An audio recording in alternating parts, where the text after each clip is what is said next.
અમે સરદાર સાહેબની 150મી જન્મ જયંતિની ઉજવણીને ભાગરૂપે એક પદયાત્રાનું આયોજન કર્યું છે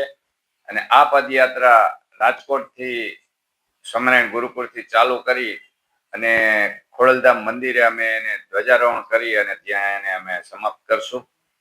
આ પદયાત્રાનો રૂટ છે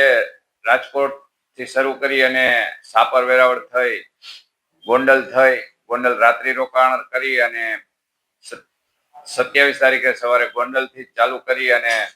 27 તારીખ રાત્રિ રોકાણ કાગોડ ગામ અને 28 તારીખે ત્યાંથી અમે વહેલી સવારે નીકળી અને 10 વાગે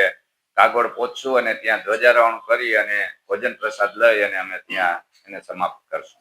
આ યાત્રાનો ઉદ્દેશ આખી સ્વદેશીની થીમ ઉપર છે.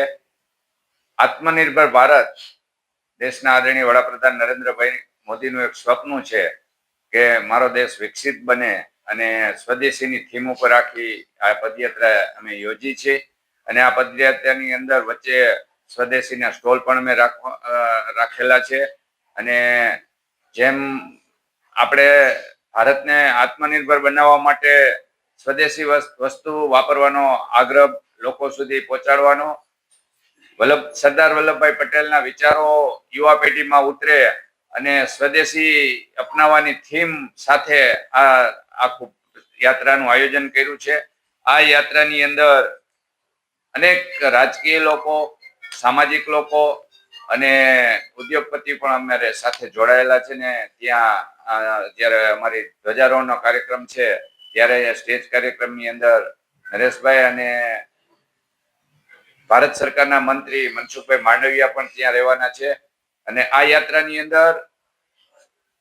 કેવડિયા કોલોનીની જે યાત્રા હતી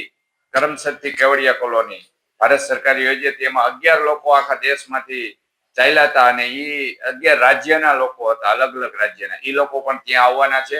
એ પણ પદયાત્રામાં જોડાવાના છે અને એનું અમે ત્યાં સન્માન કરવાના છે અને અમારી સાથે જે પદયાત્રા જે જોડાશે એ લોકોને અમે સન્માન પત્ર આપશું. એટલે અમારું આવું એક આયોજન છે.